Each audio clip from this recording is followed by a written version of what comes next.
People के पेड़ के नीचे हम लक्ष्मी जी के साथ शनिवार के दिन आपसे मिलने के लिए आए हैं। शनिवार के दिन जो पीपल के वृक्ष के नीचे दिया लगाएगा उसके घर में कभी संपदा की कमी नहीं होगी। सारे दिन पीपल के वृक्ष के नीचे हमारा निवास होगा। आज भी नियम है, जिसको शनि लग जाता है एक काजल की डिब्बी ले लो और काजल की डिब्बी को 21 बार उतार कर उसको एकांत में जाकर जंगल आदि में एकांत में किसी पेड़ के नीचे इतना सा खड्डा खोद कर उसमें काजल की डिब्बी को डाल दो और मिट्टी से पूर दो, उस व्यक्ति का शनि समाप्त हो जाता है। काशी विश्वनाथ का नाम लेकर काजल की डिब्बी को 21 बार उतार कर अगर काशी विश्वनाथ का नाम लेकर शनि वाले व्यक्ति को अगर पेड़ के नीचे दबा दे, शनि समाप्त। शनि उसको शनिवार के दिन जो पीपल के वृक्ष में सरसों के तेल का दीप लगाता है उसको शनि कभी परेशान नहीं करता। एक बात हमेशा ध्यान रखिएगा, मान लो अगर कोई भारी रोग ऐसा शनि महाराज के कारण हो गया हो, अच्छे काम करते करते उल्टे हो रहे हैं, होते हैं किसी किसी के साथ में, विपरीत परिस्थितियां आ जाती है, अच्छा करने जाओ बुरा हो जाता है, अच्छा कर्म करने जाओ बुरा हो जाता है। तो पीपल के वृक्ष की जो छाल होती है, छाल देखिए पीपल के वृक्ष में जो छाल लगी होती है, उस छाल को घिसकर चंदन बनाकर भगवान शंकर का स्नान कराकर अभिषेक कराकर पूजन कराकर, पूजन कराने के बाद हमें पिपलेश्वर महादेव का नाम लेकर, कौन से महादेव? पिपलेश्वर महादेव का नाम लेकर वो जो घिसी हुई छाल होती है उस छाल का तिलक भगवान शंकर को लगा लो और उसी का थोड़ा सा भाग अपने कंठ पर मस्तक पर लगाना प्रारंभ कर दो। धीरे धीरे जो विपरीत दशा है वो सुधरना प्रारंभ हो जाती है। पर नाम याद रखना, पिपलेश्वर, जम के बोलिए पिपलेश्वर महादेव।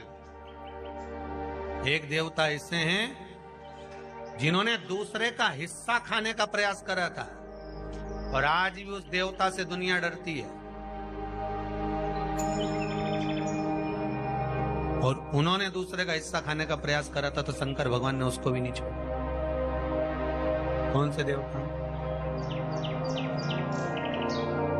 वो बाल्टी में हर शनिवार को आते हैं आपके यहाँ। कौन से? शनि देव। उन्होंने क्या करा था? भगवान सूर्य नारायण ने अपने सारे पुत्रों को देखा, सारे पुत्रों,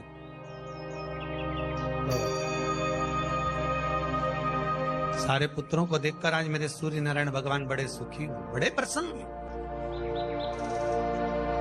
मेरा पुत्र शनि भी श्रेष्ठ है, मेरा पुत्र यम भी श्रेष्ठ है, सब ठीक है। आज भगवान सूर्य देवता ने अपने पुत्रों को बुलाकर कहा, आज मेरा मन कर रहा है कि मैं सारे लोगों का राज्य अपने पुत्रों को बांट दूं, सबको अपना अपना हिस्सा दे दूं। शनि महाराज जी को भी हिस्सा दे दिया गया। अब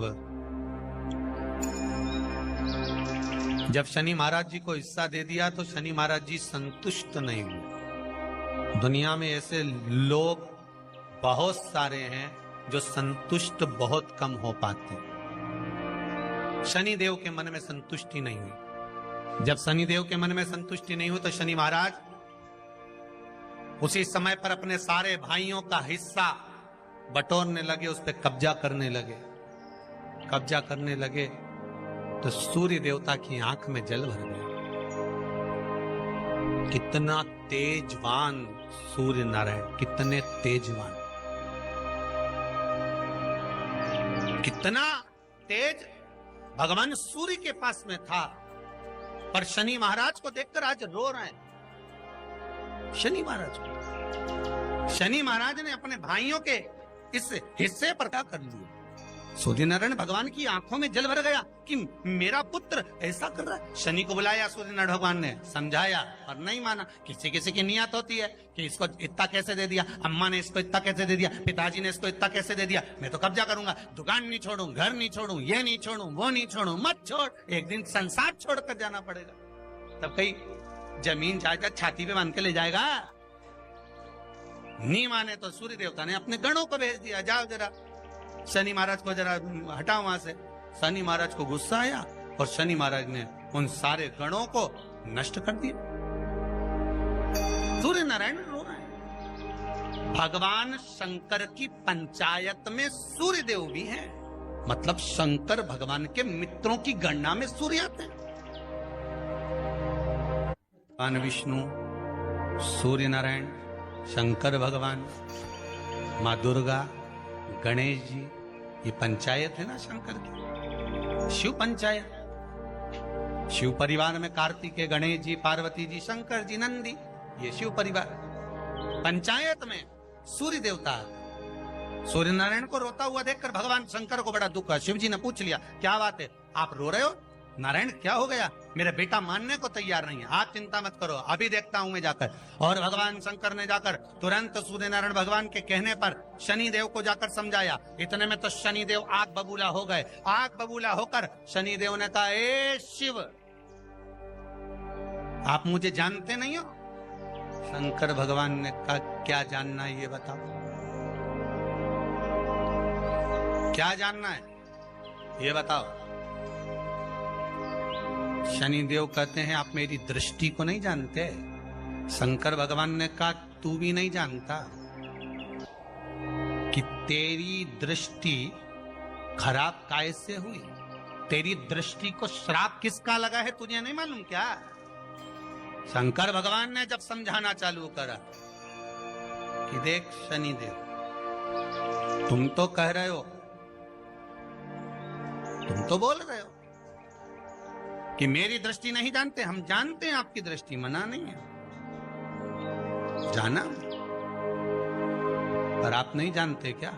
शिव जी जानते हैं। शिव जी ने कहा, मैं सब जानता हूं। आपका विवाह करा सूर्य देवता ने, आपकी पत्नी घर में आ गई, आप अपनी पत्नी को देखते तक नहीं थे, इसलिए आपकी धर्म पत्नी ने आपको श्राप दिया कि जिस पति ने मुझ पर दृष्टि नहीं डाली, मेरे वो पति की दृष्टि कुदृष्टि हो जाए, जिस पे डालेगा वो बर्बाद हो जाए।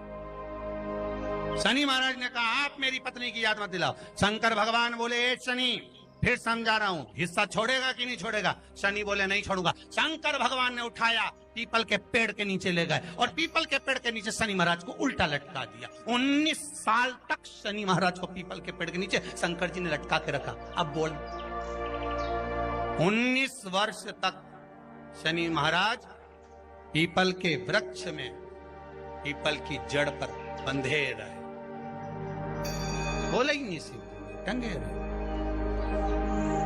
अब दूसरे का हिस्सा खाने वाले को जब शनि महाराज जैसे के लटका दिया भोलानाथ ने, तो तुम कहीं लगो रे लाइन में? मेरा विचार तो करो। 19 वर्ष तक शनि महाराज लटके रहे, तब 19 वर्ष नेत्र बंद कर कर शनि महाराज ने शंकर की आराधना करी कि दुनिया में कोई ऐसा नहीं जो मुझे उल्टा लटका दे, केवल एक यही है जिनने मुझे लटकाया है। तो 19 वर्ष तक तप करा तो शंकर जी प्रसन्न हो गए। धर्म को हटाकर पार्वती को लाए, साथ में आशीर्वाद दिया, शनि महाराज को खोला। वर मांगो, तुम्हें क्या चाहिए, मांगो तुम्हें क्या चाहिए। शनि महाराज ने कहा, मांगूंगा कुछ नहीं, आप वर दे दीजिए। शंकर जी ने कहा, मैं तुम्हें दंड अधिकारी बनाता हूं कि आप अच्छे और बुरे का दंड दोगे, आप अधिकारी बनकर बैठोगे, मेरा आशीर्वाद तुम्हारे साथ में।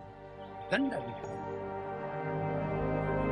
भगवान शंकर का एक अवतार है पिपलाद अवतार। पिपलाद अवतार, जब दधीचि ऋषि की अस्थियां चली गई, उनकी धर्मपत्नी सुवाच ने देखा मेरे पति को मार दिया गया, मेरे पति की अस्थियां ले गए राक्षसों का संहार करने के लिए, उनकी अस्थियां लेकर चले गए, मेरा पति चले गया। सुवाच गर्व से थी, मरना चाहती थी, प्राण छोड़ना चाहती। शिव जी ने देखा ये तो अग्नि के ऊपर चढ़कर अपनी देह त्याग रही है। शंकर भगवान ने आकर कहा, रुक जा सुभाष, रुको, तुम्हारे गर्भ में बच्चा है, तुम्हारे गर्भ में बच्चा है, वो बच्चा मर जाएगा। अब इस बच्चे को जन्म देकर भी क्या करूं? नहीं पिता, तुम्हारे गर्भ में जो बच्चा है वो महाज्ञानी है। तुमने मुझसे प्रसाद के रूप में मांगा था, कहा था शिव जैसा पुत्र होना चाहिए, तो क्या तुम शंकर को नष्ट कर दोगे? मैं शंकर को जन्म दूंगी। सुभाष ने 2 पत्थर उठाए, अपने गर्भ पर मारना प्रारंभ करा। गर्भ पर मारा, बच्चे ने जन्म लिया। बच्चा 7 महीने का था।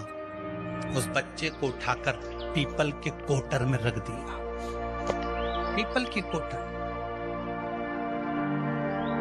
एक गिलहरी पीपल के फल को लेकर आती थी, पिपलाद के मुंह में देती थी।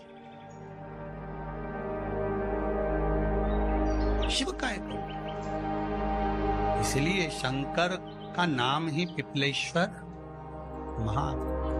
शिव का एक अवतार पिपलाद के रूप में हुआ है। तुम क्यों चिंता करती हो? तुम चिंता मत करो, तुम्हारा पुत्र जन्म दो तुम। और दिया धन सुभाष ने, उसके बाद प्राणों को त्यागा। और उस पीपल के कोटर में अगर भरण पोषण करने वाला कोई था तो वह देवाधिदेव महादेव था। फिर निवेदन करेंगे, माता के गर्भ में बच्चा रहता है, उसका भरण पोषण करने वाला मेरा देवाधिदेव महादेव है।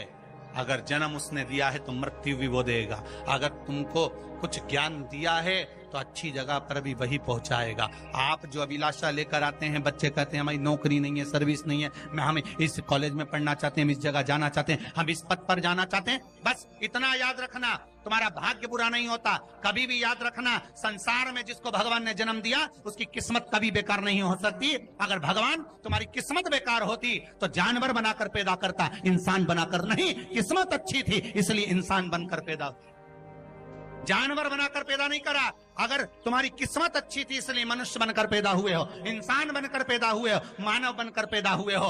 भगवान को दोष मत देना कि भगवान ने किस्मत बेकार दी है। भगवान ने किस्मत अच्छी बनाई है इसलिए तुझे मृत्यु लोक में जन्म दिया। भगवान ने भाग्य अच्छा बनाया इसलिए तुझे शिव महापुराण की कथा सुनने का मौका दिया।